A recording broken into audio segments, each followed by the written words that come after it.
Assalamualaikum warahmatullahi wabarakatuh. Selamat datang di channel Siap Profesor. Apa kabar sahabat semuanya?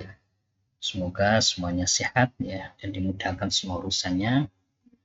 Dari dua regulasi yang terbaru yang kita acu untuk karir ya dan profesi dosen, Permen 52 dan Kepmen 39. Hari ini kita akan merangkum perubahan regulasi terbaru mengacu dari dua regulasi tersebut. Ini kita menggabungkan apa yang sudah kita bahas sebelumnya dan kita lakukan penekanan pada beberapa aspek yang kira-kira penting untuk kita tekankan.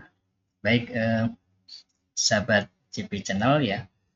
Jadi rangkuman untuk regulasi terbaru ya. Kira-kira yang pertama ini terkait dengan pengangkatan, di promosi jabatan, ya, syarat administratif, syarat khusus dan syarat khusus tambahan, syarat khusus loncat jabatan, proporsi angka penelitian, angka kredit, ya, angka integrasi dan penyetaraan, dan bagaimana cara menghitungnya. Ini juga nanti beberapa komentar ya bertanya mengenai perhitungannya. Bisa kita lihat dari contoh yang ada di sini.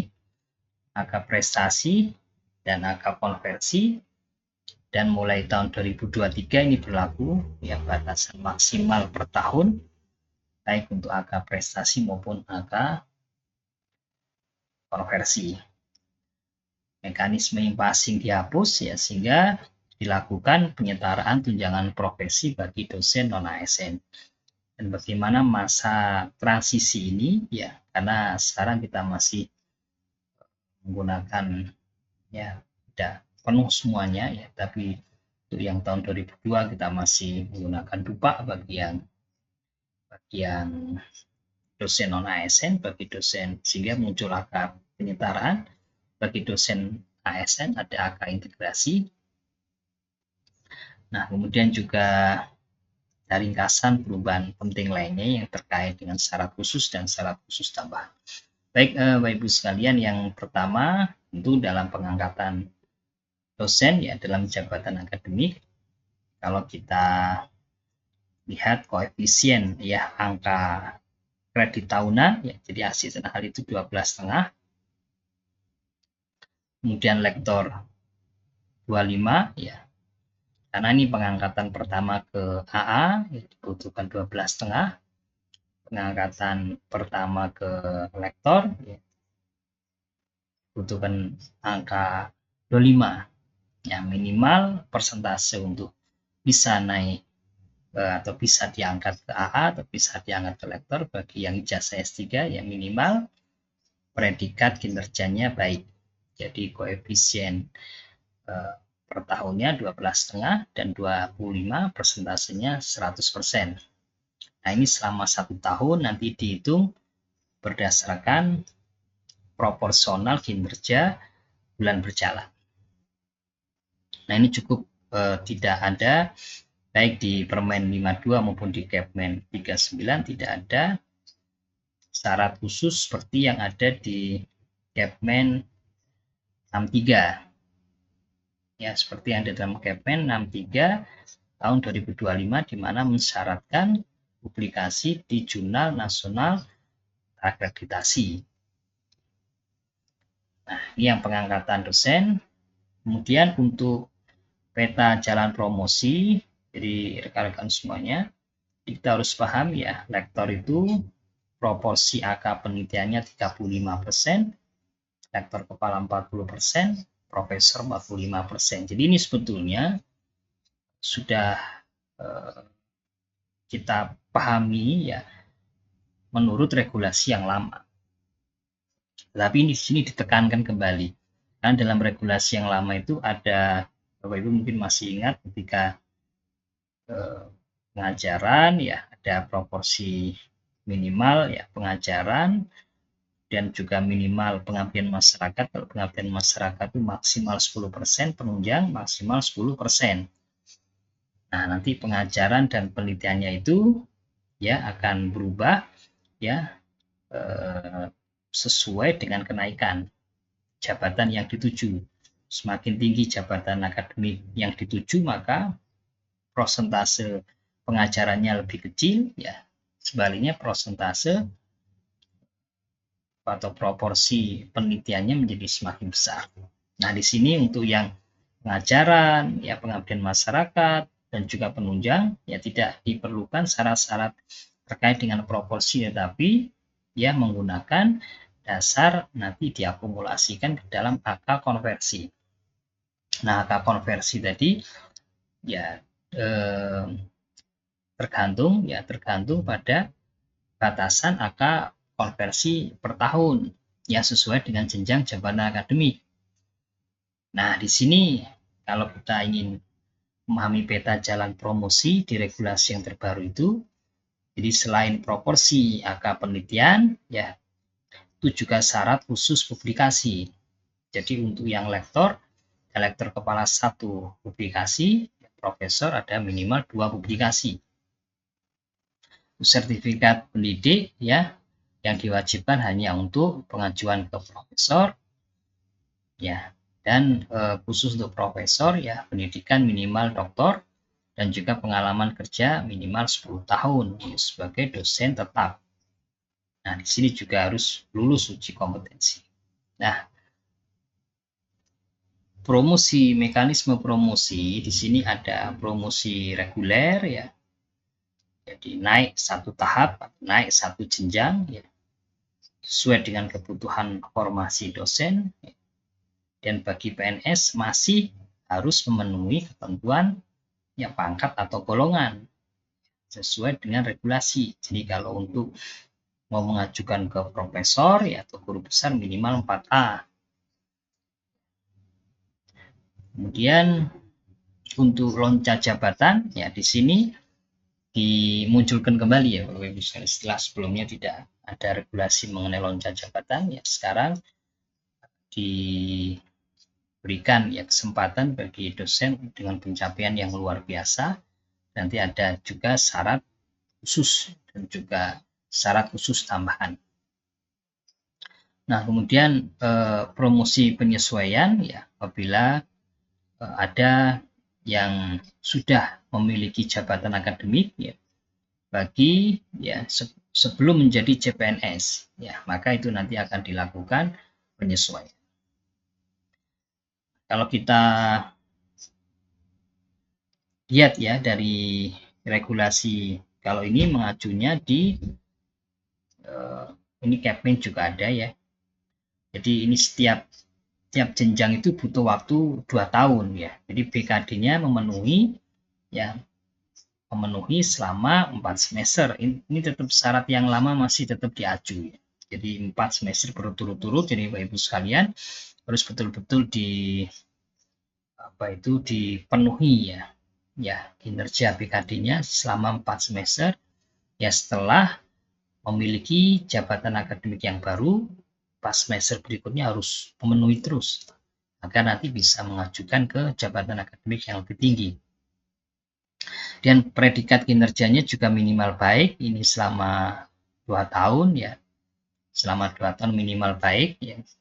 Jadi kalau SKP nanti dikonversi menjadi angka konversi. Kemudian untuk lektor sama lektor kepala syarat khususnya ada 1 publikasi yang memenuhi indikator kinerja dosen pada jabatan lektor dan juga lektor kepala. Nah, sebaliknya untuk yang data tambahan ya kalau untuk yang ke profesor ini ya ada pengalaman minimal 10 tahun ya, pengalaman minimal 10 tahun dan publikasi juga syarat khususnya ada 2 publikasi ilmiah. Kalau yang lainnya termasuk juga ada memiliki sertifikat pendidik tadi yang sudah dijelaskan. Nah, ini Bapak Ibu sekalian, kalau kita lihat pada syarat khusus ya, ada syarat khusus di sini. Ya, kita lihat kalau untuk lektor masih bisa penulis pertama saja. Ya, meskipun bukan penulis korespondensi. Jadi misalnya Bapak Ibu ketika sudah memiliki publikasi di Sinta 4 ya. Sekarang minimal harus Sinta 4 ya, beda dengan regulasi yang lama. Kalau regulasi yang lama ya untuk pengajuan ke lektor ya bisa jurnal Sinta 5 ya, bisa jurnal Sinta 6, baik pengajuan pertama maupun ke lektor. Yang penting jurnal nasional akreditasi. Sedangkan sekarang di regulasi terbaru ini ya, dibatasi minimal Sinta 4 ya, tetapi tetap bisa hanya sebagai penulis pertama, jadi tidak perlu sebagai penulis korespondensi. Ini yang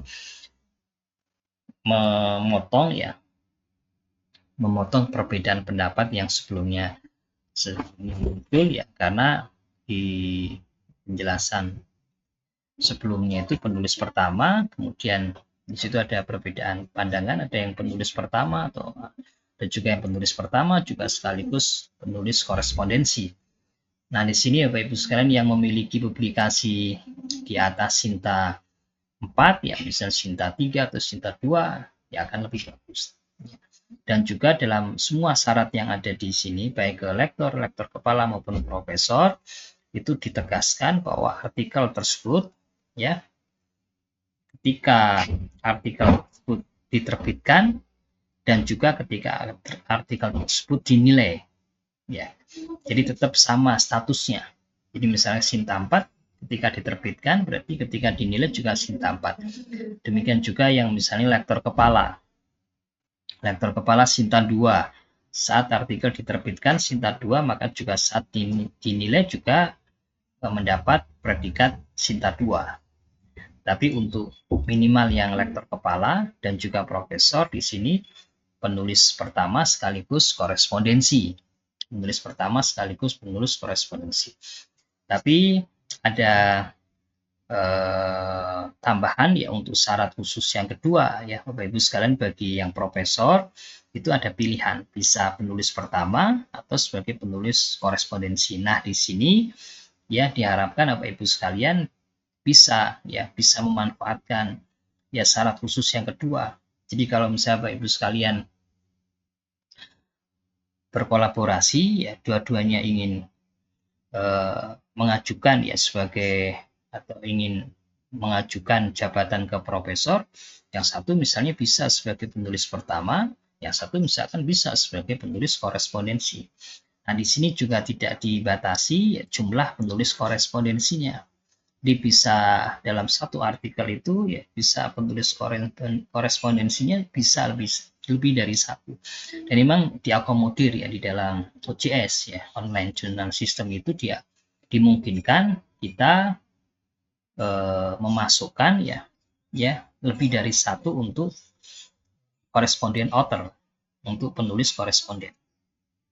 Nah, sehingga kalau misalnya berkolaborasi seperti itu, nanti masing-masing sudah memiliki, misalkan dua pengusul sudah memiliki satu jurnal ya, dia sebagai penulis pertama dan penulis korespondensi untuk syarat khusus yang pertama, maka nanti syarat khusus yang kedua bisa. Nah, di sini juga tidak ada regulasi yang melarang bahwa dalam satu artikel tersebut ketika digunakan oleh dua pengusul oleh dua pengusul yang berbeda ya, yang satu karena posisinya sebagai penulis pertama, yang satu karena posisinya misalnya sebagai penulis korespondensi, bisa saja diajukan satu artikel yang sama ya untuk syarat khusus yang kedua ya, untuk dua pengusul bisa saja karena regulasinya tidak melarang itu. Nah, di sini ada pilihan ya, ada kebebasan bagi Bapak Ibu sekalian, tapi tetap harus diperhatikan ketentuan yang berkaitan dengan saat artikel tersebut publish dan juga saat dinilai pengajuan jabatan akademis, saat dinilai ya artikel tersebut dalam penilaian kenaikan jabatan akademik ya. Kalau Scopus ya berarti tidak dibatalkan atau tidak cancel, cakupannya juga tidak dihentikan, tidak coverage discontinue misalnya ya. Nah, itu bisa. Nah, kemudian kalau syarat khusus tambahan Bapak Ibu sekalian, ini bagi yang profesor ini ada perubahan ya dibandingkan dengan regulasi yang sebelumnya. Ya, kalau regulasi yang baru ini ya untuk membimbing mahasiswa doktoral itu bisa satu mahasiswa luar negeri atau 2 mahasiswa dalam negeri, atau bisa juga sebagai co-promotor atau co-prom ya 3 mahasiswa dalam negeri. Ya, dari sini bisa Bapak Ibu sekalian, khususnya kalau di kampusnya ya sudah memiliki program doktor ya, maka syarat khusus tambahan ini ya bisa dimanfaatkan. Jadi kalau misalkan belum ada pengalaman sebagai ketua hibah, belum sebagai mitra stari atau reviewer di minimal 2 CIB, ya minimal kuartil 3. Nah, di sini juga disebutkan minimal kuartil 3 untuk yang mitra bestarinya atau reviewernya. Nah, bisa ya membimbing terus status sebagai koprom itu bisa. Nah, kemudian juga kalau menguji ya di situ ada tambahan minimal 3 mahasiswa doktoral, salah satunya adalah di luar institusi sendiri. Jadi kalau misalnya minimal salah satu di institusi sendiri, berarti kalau semuanya tiga-tiganya ya sebagai penguji doktor ya untuk ujian tertutup lah atau ujian terbuka ya sebagai penguji eksternal ya ya ya pasti terpenuhi lah. Kan di sini yang disyaratkan minimal satu. Ya, satu harus di luar institusi. Bila semuanya akan lebih bagus. Nah, kemudian juga ada tambahan PIC, kerjasama penelitian dengan profesor di luar. Nah, untuk kenaikan 2 tingkat yang lebih tinggi, ini mengakomodir, ya mengakomodir teman-teman yang memiliki ya, kinerja yang luar biasa, ya. Di sini juga tetap disyaratkan, ya, untuk yang profesor 10 tahun sebagai dosen tetap. Jadi misalnya kalau lektor, dia lektornya masih 5 tahun ya, dia tidak bisa. Ya, di sini memiliki pengalaman ya 10 tahun sebagai dosen tetap. Berarti ketika mengajukan ke profesor dalam keadaan sekarang masih lektor ya berarti tetap harus 10 tahun. Dihitung ya, maksudnya dihitung pengalaman masa kerja 10 tahun. Tetap lektornya ya paling singkat 2 tahun. Ya, setiap jenjang itu pasti 2 tahun, minimal 2 tahun itu harus terpenuhi. Nah, di sini yang juga sangat sangat tinggi syaratnya, ya, itu salah satu karya ilmiah ya untuk yang ke profesor itu merupakan jurnal kuartil 1 dan memiliki impact faktor paling sedikit 7. Ini juga sangat tinggi ya, dari 4 itu nanti salah satunya kuartil 1 dan impact faktornya 7. Nah, kalau dari AA asisten ahli ke lektor kepala, di sini 2 artikel minimal kuartil 2 dengan HCR di atas 0,25. Nah, ini juga standarnya sudah melampaui standar untuk ke profesor. Kalau profesor ya ini syarat khusus yang pertama saja. Ya, syarat khusus yang pertama saja. Jadi 2 artikel minimal kuartil 2 dengan HCR di atas 0,25. Ini kan syarat khusus yang pertama bagi pengajuan ke profesor. Nah, ini standarnya sama lah, tapi bahkan lebih tinggi karena 2 kali. Dan juga untuk 2 artikel minimal kuartil 2 dengan share di atas 0,25 ya atau impact factor di atas 0,05 sebagai penulis pertama saja. 2 artikel yaitu artikel ketiga dan keempatnya bisa sebagai penulis pertama, ya ketentuannya sama lah dengan sebelumnya ya, ketentuannya itu harus dipahami ya saat artikel itu diterbitkan dan juga saat artikel tersebut ya dinilai untuk pengajuan jabatan untuk penilaian kenaikan jabatan. Nah, status artikel juga tidak cancel ya dan juga tidak complete discontinue. Nah,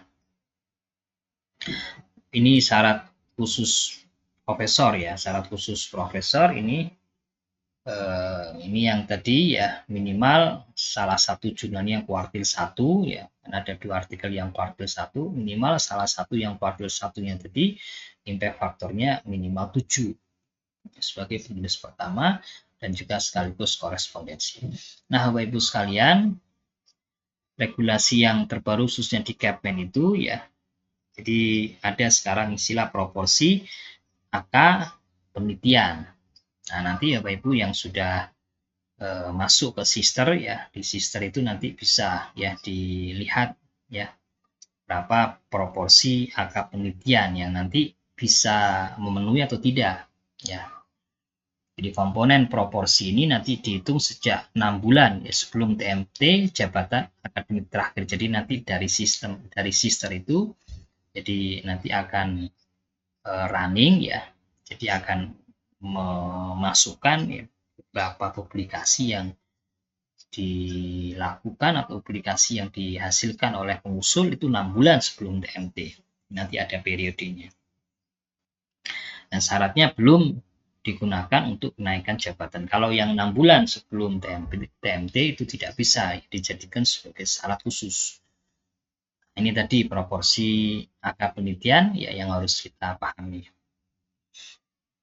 Nah, kalau bagaimana menghitung proporsi tetap ya, jadi angka integrasi dan angka penyetaraan yang dihasilkan dari TMT ya, TMT SK jabatan akademik terakhir sampai akhir Desember 2022 ya, itu dari angka integrasi bagi dosen PNS atau angka penyetaraan bagi dosen non PNS ya, atau dosen tetap PTNBH dan dosen PTS ya. Itu angka integrasi dan angka penyetaraan, karena di situ juga ada angka penelitiannya maka juga dihitung ya, termasuk nanti angka penelitian yang berasal dari angka prestasi yang dimulai sejak tahun 2023, 2024, 2025. Nah, itu nanti portofolionya ya semuanya ya nanti bisa kita tentukan berapa proporsi penelitian dan kita eligible untuk atau kita memenuhi persyaratan ya kebutuhan proporsi kenaikan pada jabatan akademik yang dituju atau belum. Nah, kalau ketentuan penghitungan angka kredit dari kinerja penelitian ya itu menggunakan ya nilai yang secara proporsional ya, proporsional. Jadi kalau angka ini saya rasa ini tidak ada perubahan ya dibandingkan dengan sebelumnya. Jadi kalau penulisannya berapapun ya nanti nilai dari angka untuk setiap penulis anggota ya sama, tinggal dibagi saja. Proporsional maksudnya, bukan ditentukan dengan cara semakin menurun atau degresif itu. Tapi sama itu secara proporsional. Nah, batas maksimum pengakuan per jenis publikasi ya bisa diakui secara maksimal ya, atau bisa juga di bawahnya.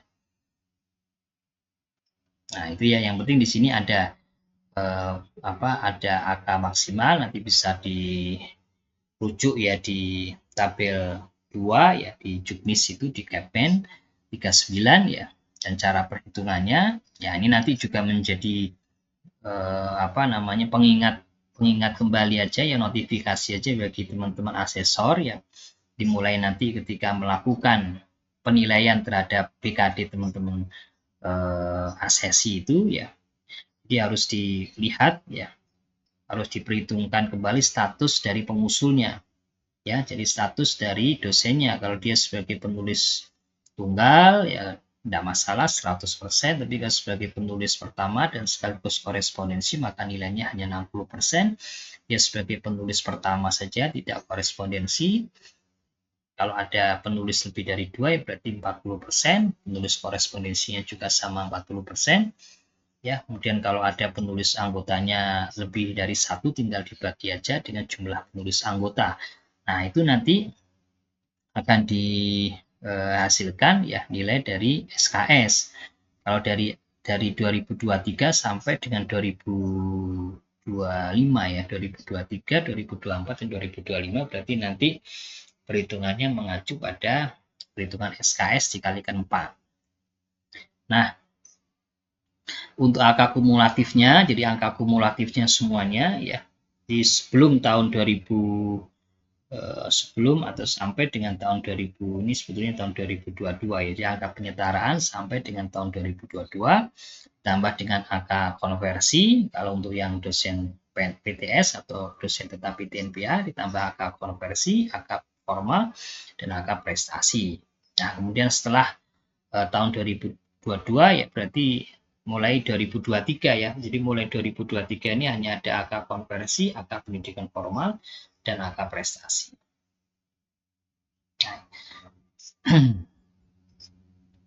Kemudian Bapak Ibu sekalian di sini juga ada untuk menghitung sampai dengan kinerja tahun 2022 berarti di situ ada angka integrasi, ya ada angka penyetaraan bagi dosen PTS. Makanya di dalam Ketmen 39 itu ada lampiran dupa, ya ada lampiran dupa karena itu nanti akan menentukan angka penyetaraan bagi dosen yang bagi dosen PTNPH, dosen tetap PTNPH atau dosen tetap PTS, ya karena nanti angka penyetarannya dihitung dari pengurangan nilai pada angka dupa dikurangi dengan nilai dasar, ya atau dikurangi dengan nilai yang ada dalam SK.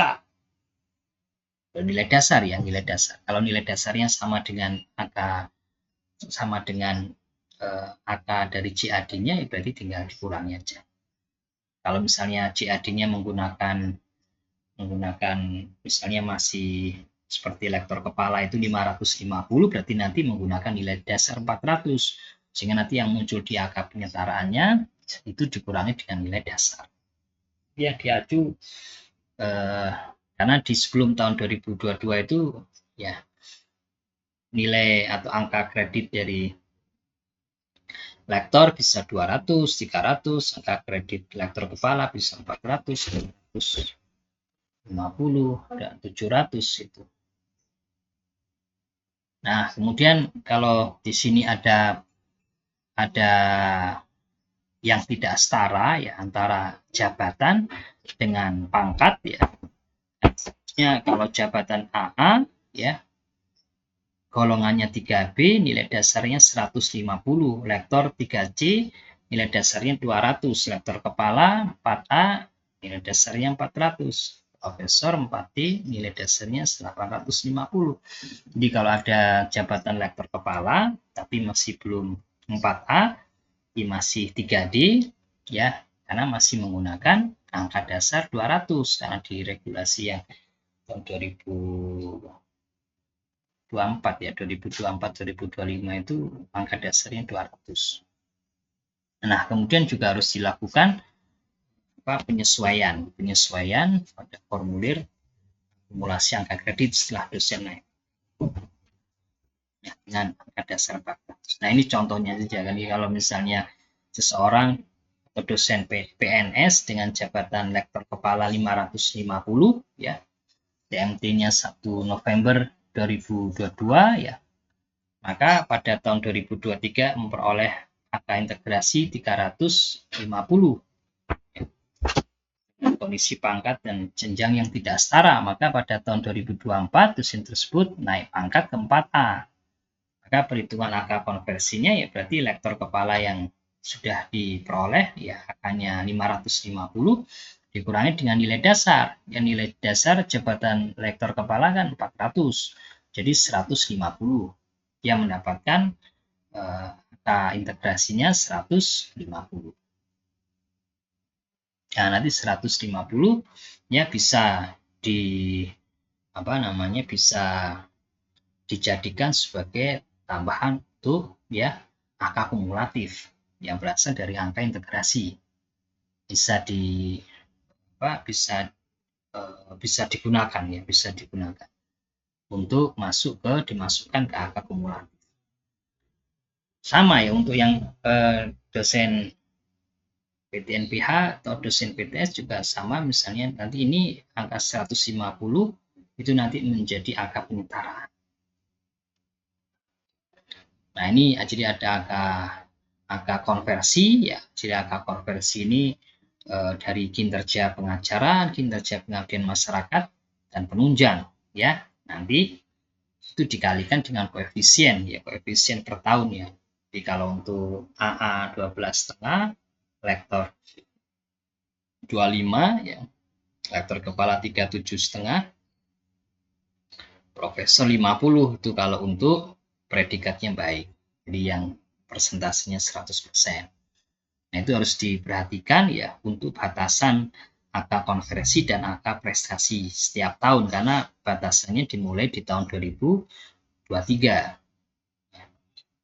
Nah, ini yang harus diperhatikan Bapak Ibu sekalian ya, tentang angka maksimum per tahun ya 40, 80, 120. Nah, ini juga terkait dengan penyetaraan ya tunjangan profesi dosen ya, silakan Bapak Ibu sekalian untuk bisa melihat ya di sister, dilakukan pengecekan kembali di sisternya. Dia nanti juga di satu untuk melihat ya bagaimana profil ya dari dosen di pada tautan yang kalau untuk yang dosen PTS ya bisa tautan itu diberikan oleh LDikti ya, sehingga kita bisa melakukan pengecekan kembali ya mengenai jabatan kita ya, kemudian pangkat ya, kemudian masa kerja ya, nomor sertifikat pendidiknya, NUPTK-nya dicek kembali semuanya ya. Nah, ini bagaimana dengan masa transisi, apa yang berlaku. Nah, tentu di sini permen yang sebelumnya nomor 44 yaitu dinyatakan tidak berlaku. Nah, usulan kenaikan jabatan yang diajukan di tahun 2025 ya tetap diproses dengan aturan yang lama. Jadi yang sudah selesai kemarin ya 2025, ya, akhir 2025 ya diproses dengan aturan yang lama. Berarti aturan yang lamanya mengacunya ke Kepmen. Nah, 3. Nah, kinerja dosen sebelum peraturan ini ya tetap diperhitungkan. Makanya nanti dalam menghitung portofolio AK penelitian itu ya tetap diperhitungkan dari yang ada di AK penyetaraan, yang ada di AK integrasi ya, tambah dengan AK prestasi yang ada di tahun 2023, 2024, 2025. Nah, untuk ringkasan perubahan penting lainnya yang perlu Bapak Ibu pahami ya, di sini penekanan ya saya buat di situ untuk saya bold ya. Saya berikan tulisan yang saya put ini ya. Tentuan syarat khususnya bukan penulis tunggal ya. Jadi bukan penulis tunggal dan karya ilmiah yang dipublikasikan di jurnal nasional terakreditasi, jurnal internasional atau jurnal internasional bereputasi yang merupakan pengembangan dari disertasi atau tesis bisa dinilai angka kreditnya, tetapi tidak bisa digunakan untuk pemenuhan syarat khusus. Kalau untuk pemenuhan syarat khusus tidak bisa, tapi kalau untuk menambah angka prestasi, ya silakan bisa. Karya ilmiah yang terbit 6 bulan sebelum TMT bisa dinilai angka kreditnya. Ya, tadi kan sudah dimasukkan ya. Nanti di sister juga sudah akan mengambil ya publikasi-publikasi 6 bulan sebelum TMT, namun itu tidak bisa dijadikan sebagai syarat khusus. Dan karya ilmiah yang digunakan untuk syarat khusus tidak diterbitkan di PT asal ini juga berlaku untuk semuanya, baik untuk pengajuan ke lektor, pengajuan ke lektor kepala, dan profesor. Kalau sebelumnya hanya berlaku untuk yang lektor kepala dan profesor. Sekarang yang lektor juga tidak boleh diterbitkan di PT asal. Nah, untuk pengajuan guru besar, maka salah satu syarat khususnya ya harus diterbitkan paling lambat 6 tahun sebelum pengajuan kenaikan jabatan dan diperoleh ya pada saat dia menduduki jabatan akademik terakhir. Jadi jabatan akademik terakhirnya misalnya lektor kepala ya, kemudian dia akan mengajukan ke guru besar ya, maka publikasi jurnalnya adalah pada saat dia di lektor kepala ya, bukan 6 bulan sebelumnya. Ini pada saat dia sudah menduduki sebagai rektor kepala dan itu berlakunya paling lambat 6 tahun. Ya, 6 tahun sebelum pengajuan sekarang. Jadi kalau pengajuan sekarangnya misalnya tahun 2026 ya berarti 2020. paling lambat di tahun 2020 dia harus publish. Dan di tahun 2020 itu posisinya dia masih lektor kepala. Posisinya masih lektor kepala. Ya, kalau 2020 dia lektor juga tidak bisa karena syaratnya kan sudah dimasukkan ke pengajuan ke lektor kepala, berarti harus di lektor kepala. Nah, itu cara membacanya. Kalau semuanya terbit 6 bulan ya sebelum pengajuan ya bagus, berarti sudah terpenuhi syaratnya lah. Sini salah satu saja. Untuk yang syarat keduanya tidak apa-apa, bisa paling lambat atau sudah melebihi 6 tahun ya sudah melebihi 6 tahun sebelum pengajuan sekarang, misalkan tahun 2016 ya atau tahun 2018 ya itu bisa ya bisa bisa dimasukkan. Yang penting salah satunya harus ada yang paling lambat 6 tahun. Nah, kemudian juga jenjang jabatan ya sekarang nanti akan dimunculkan lagi ya, dengan regulasi terbaru ini lektor kepala ada 400, 550 dan angka 700 ya. Kemudian profesor 850 dan 1050. Nah, kemudian untuk yang dosen yang akan memasuki PUP batas usia pensiun, maka pengajuan ya pengusulan kenaikan jabatan akademik dilakukan paling lambat 6 bulan sebelum PUP. Ya, ini harus diperhatikan Bapak Ibu sekalian ya. 6 bulan sebelum PUP sudah harus mengajukan, itu paling lambat. Kemudian juga ada rubrik ya, rubrik penilaian usulan kenaikan jabatan akademik ya. Nah, ini diperhatikan saja bagi Bapak Ibu sekalian, nanti kira-kira kalau artikel kita atau pengajuan kita dinilai, nanti akan dinilai pada sisi untuk yang administrasi itu profil dan kepakaran. Dan angka kreditnya sudah memenuhi, proporsi penelitiannya juga sudah memenuhi persyaratan sesuai dengan jabatan yang dituju, syarat BKD yang dituju juga sudah terpenuhi, syarat BKD selama 4 semester juga sudah terpenuhi, syarat khusus sesuai dengan jenjang sudah dipenuhi, syarat khusus tambahan untuk profesor juga sudah lengkap semua datanya, bisa dibaca lengkap semuanya, dokumen rekomendasinya juga sudah sesuai dengan format ya, sudah sesuai dengan formatnya dan sesuai dengan format dan sesuai dengan regulasi yang terbaru. Khususnya di bagian lampiran ya di Kepmen 39 itu sudah lengkap tinggal diajukan. Nah, untuk penilaian substansinya ini kalau di lembaga layanan ya di lembaga layanan itu syarat khususnya ini dilakukan penilaian oleh asesor. Ya. Tapi untuk kalau di pengajuan lektor kepala dan profesor ya, itu asesor juga melakukan penilaian administrasi juga terkait dengan syarat khusus ya terkait dengan syarat khusus dan juga syarat khusus tambahan tapi untuk penilaian administrasi. Nah, selain syarat khusus ya penilaian substansi juga kapasitas manajerial ya hanya untuk usulan profesor ya biasanya dilihat pengalaman menjabat ya pengalaman sebagai pejabat struktural dan juga rekam jejak baik itu kaitannya sama penelitian, pengabdian masyarakat ya pernah menjadi misalnya dosen tamu atau dosen visiting lecturer ya di perguruan tinggi yang lain.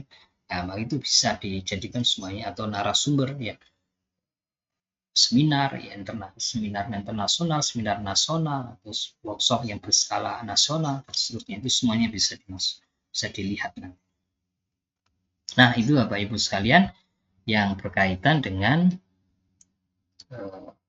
rangkuman ya perubahan regulasi terbaru yang mengacu dari dua regulasi yang terbaru, Permen 52 dan Kepmen 39. Semoga bermanfaat untuk Bapak Ibu sekalian ya.